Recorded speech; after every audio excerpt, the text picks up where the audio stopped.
Shalom bien-aimés dans le Seigneur, que Dieu soit glorifié pour ce temps qu'il nous a accordé. Nous allons partager une pensée sur la divinité de Jésus-Christ. Avant que nous partagions ce thème, on va prier le Seigneur. Dieu Tout-Puissant, nous te bénissons, nous t'exaltons. Merci pour ce temps que tu nous as donné. Seigneur, sois le seul Dieu en ce moment. Oriente-nous, Dieu d'Israël, Dieu Tout-Puissant. Que dans ce nom, Seigneur, mon roi soit glorifié en ce moment, au nom de Jésus. Amen. Que le nom du Seigneur Jésus-Christ soit glorifié. Nous nous bénissons, le Seigneur, pour ce temps qu'il nous a accordé, car il y a nombreux qui sont morts, nombreux qui sont malades. Mais l'Éternel Dieu de la Bible, il nous a protégés, il nous a donné de la bonne santé. Et voilà, c'est pour cela, nous allons encore élever son Saint-Nom à travers nos exhortations, à travers nos enseignements, à travers nos partages, afin d'encourager les frères et sœurs. Le but de nos vidéos, ce n'est pas pour être connu dans le monde entier, non pour être vu, mais pour glorifier notre Seigneur Jésus-Christ à travers les encouragements que Dieu nous donne. Et ce que Dieu nous donne, et nous sommes aussi censés à partager ça aux frères et sœurs dans le monde entier. Nous allons partager sur la divinité de Jésus-Christ.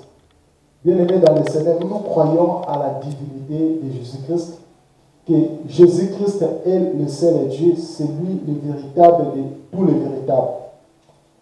On va partager ça, on va les défendre à travers les Écritures sur la divinité de Jésus-Christ. Nous allons lire Luc chapitre 1. On lit les versets 30 jusqu'au 33. Je lis au nom de Jésus. La Bible dit, l'ange lui dit, Marie, ne crains pas, car tu as trouvé grâce devant Dieu. Et voici, tu concevras dans ton ventre, et tu enfanteras un fils, et tu lui donneras le nom de Jésus. Le verset 32, il sera grand, et sera appelé le Fils du Très-Haut. Le Seigneur, Dieu lui donnera le trône de David, son père. Il régnera sur la maison de Jacob éternellement. Et son règne n'aura pas de fin. On va lire Ésaïe chapitre 9. Ésaïe, le livre d'Ésaïe, au chapitre 9, verset 5. La Bible dit, car un enfant nous est né, un fils nous est donné. Et l'empire reposera sur son épaule. On l'appellera l'admirable, le conseiller, le Dieu puissant, le Père d'éternité, le Prince des paix. Voyez, donc c'est ça. Bien aimés, nous sommes en train de parler sur la divinité de Jésus-Christ. Et tant qu'enfant de Dieu, et nous devions les défendre. Nous devions défendre sa divinité. Nous voyons que l'ange s'est apparu à Marie. Il a dit à Marie, tu concevras. L'Éternel, tu donneras un fils. Et cet enfant-là, tu l'appelleras Jésus. Nous voyons que Marie avait porté Jésus-Christ dans son ventre. Bien-aimé dans le Seigneur. Or, le frère Ésaïe, il prophétisa sur la naissance de Jésus-Christ. Il a dit, car un enfant nous est né, un fils nous a été donné. Donc, ça veut dire, quand nous voyons la prophétie du frère Ésaïe, l'explication de ça, elle est dans Luc chapitre 1. Luc chapitre 1 au verset 30 jusqu'au 33e verset. Où la Bible nous explique comment Jésus-Christ a été né. Bien aimé dans le Seigneur, Jésus-Christ, il était 100% homme et il était 100% Dieu. Donc c'est lui qui est le Père de l'éternité. Le frère Isaïe dit, l'empire reposera sur son épaule et on appellera l'admirable, le conseiller, le Dieu puissant, le Père d'éternité, le Prince des paix. Voyez? Donc tous les titres là étaient sur lui. Jésus-Christ, c'est que Marie avait porté. Jésus-Christ était 100% Dieu et il était 100% homme.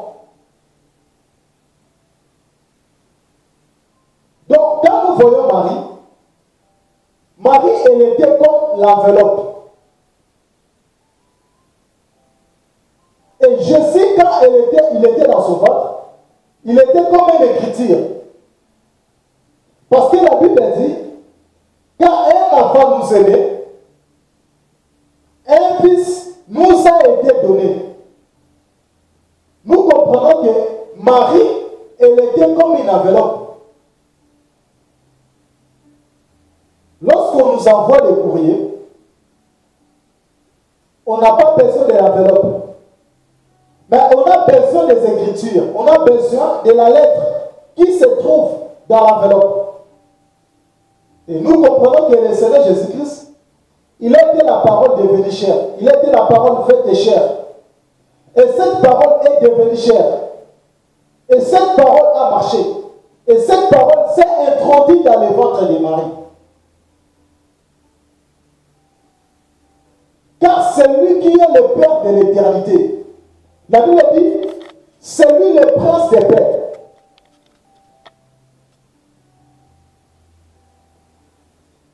Donc c'est lui qui gouverne le monde entier. Donc il était 100% Dieu et 100% homme. Donc c'est le même Dieu qui marchait, étant que homme, et il était aussi dans le ciel. Vous voyez? Donc le Seigneur Jésus-Christ est omniprésent. Donc c'est le même Dieu qui marchait et c'est le même Dieu qui était dans le ciel. Et voilà, c'est pour cela que nous défendons sa divinité. Donc avant que Marie aussi soit née, donc en réalité, selon la révélation, Jésus-Christ était né avant Marie. Dans la chair, nous comprenons que Marie, c'est elle qui est la mère biologique de notre Seigneur Jésus-Christ. Mais selon la révélation, donc le Seigneur Jésus-Christ, c'est lui qui a mis Marie au monde. Parce qu'avant toute chose, le Seigneur Jésus-Christ existait.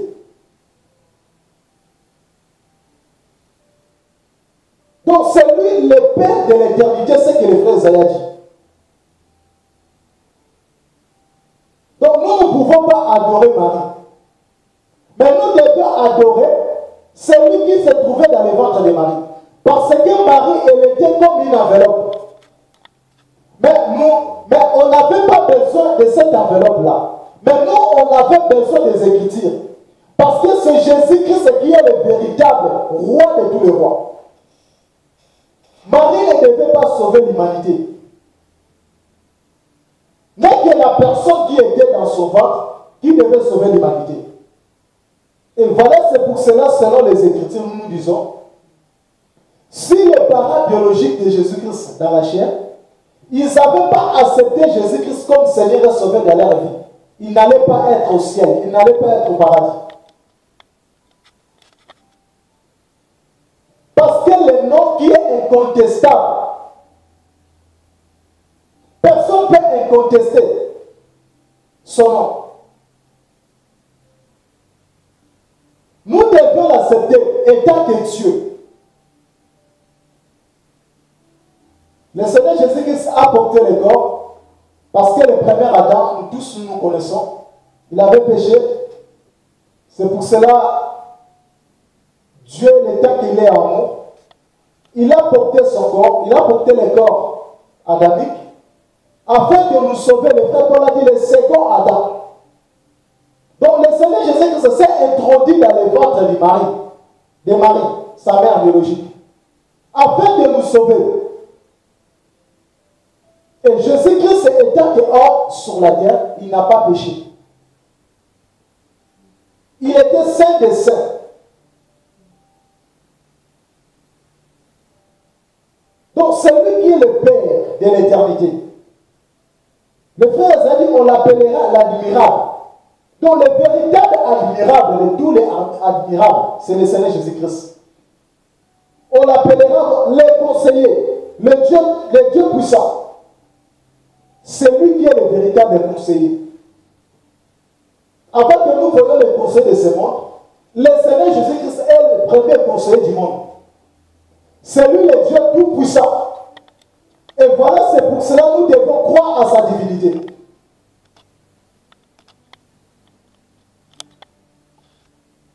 Nous allons lire un passage pour appuyer la divinité de Jésus-Christ. On va lire Jean chapitre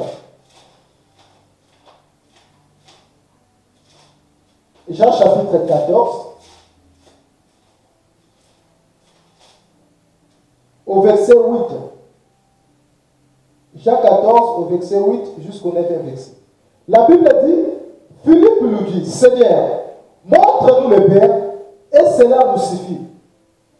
Jésus lui répondit, je suis depuis si longtemps avec vous, et tu ne m'as pas connu, Philippe. Celui qui m'a vu a vu mon Père. Et comment dis-tu? Montre-nous le Père. Montre-nous le Père. Voyez? Donc, les disciples, ils étaient avec Jésus. Philippe, ils étaient avec Jésus. Mais ils ne connaissaient pas celui qui était le Père. La personne qui marchait avec lui. Mais ils n'avaient pas la révélation du Père. Philippe a dit, Seigneur, montre-nous le Père, et cela nous suffit. Philippe n'avait pas besoin d'autre chose, il n'avait pas besoin. Il n'avait pas besoin d'autre chose, il avait seulement besoin de connaître le Père. Il avait besoin que le Seigneur Jésus-Christ lui montre le Père. Qui est le Père? Jésus a dit, depuis si longtemps j'étais avec vous.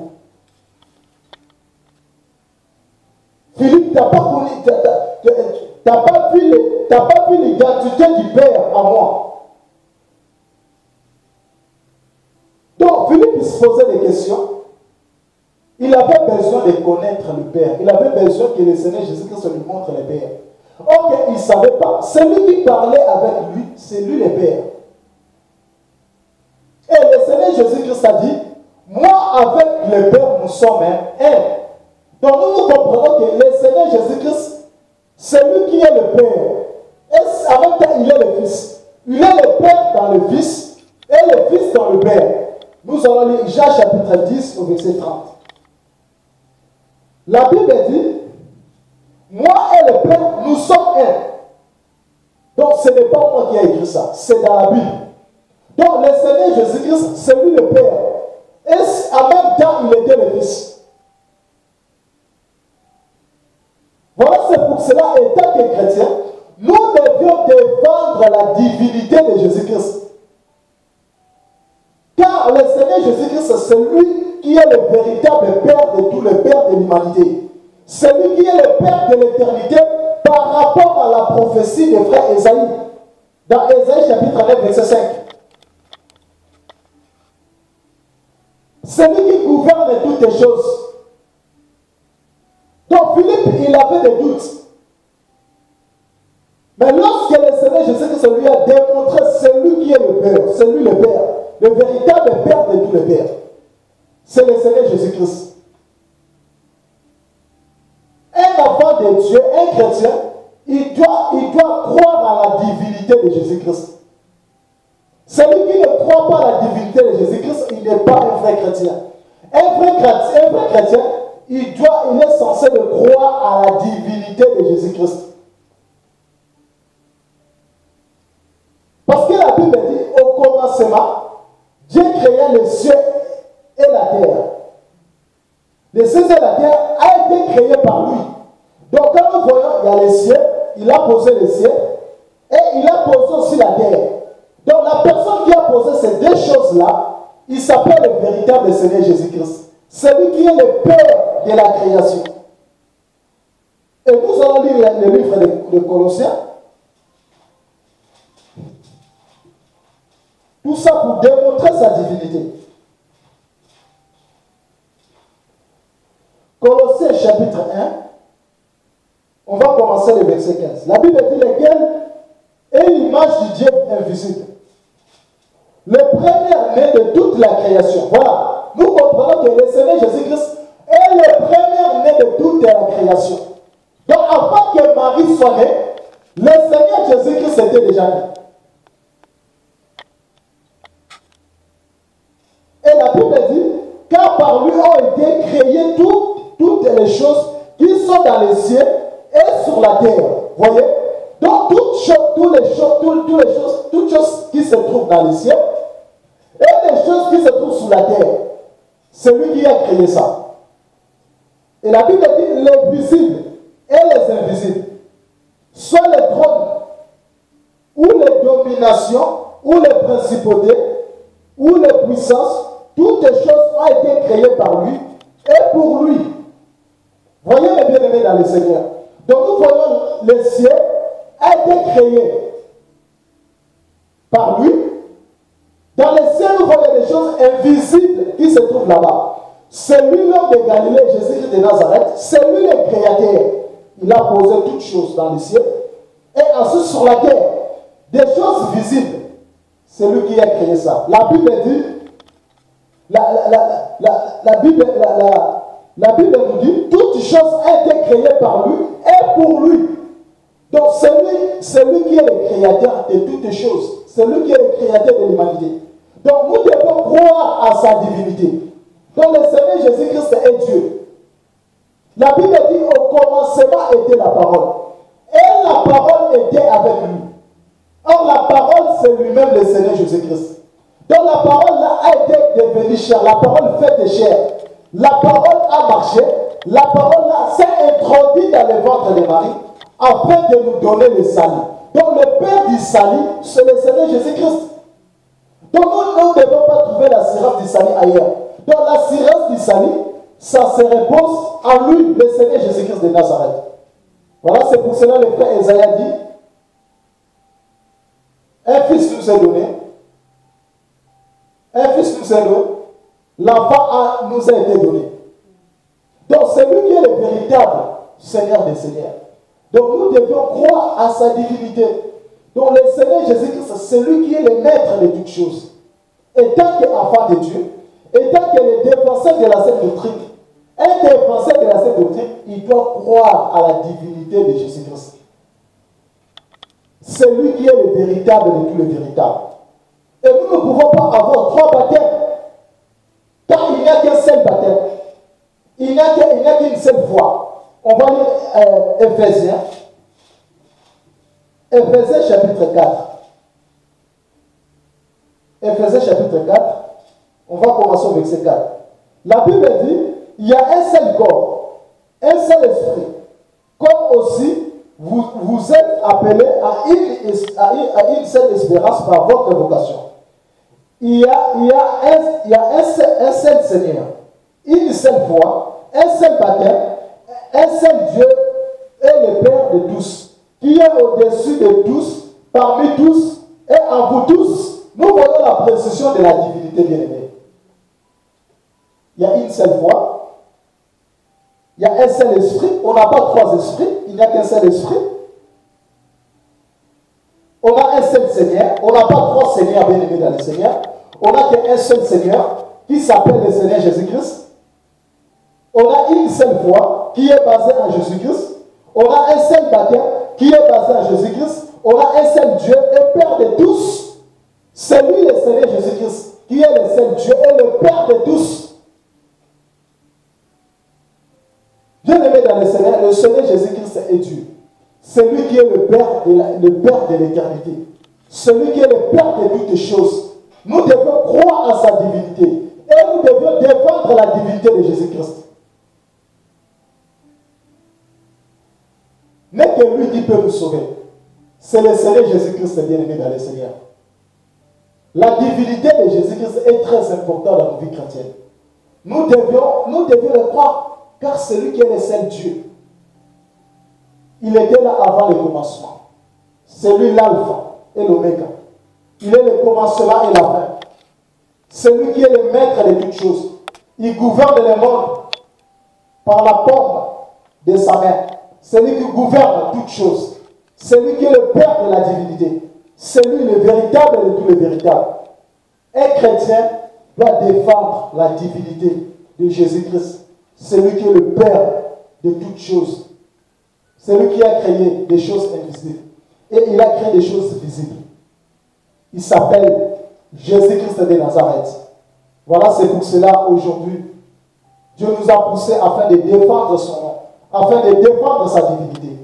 Vraiment, que le Seigneur Jésus-Christ vous bénisse. Que son nom soit glorifié.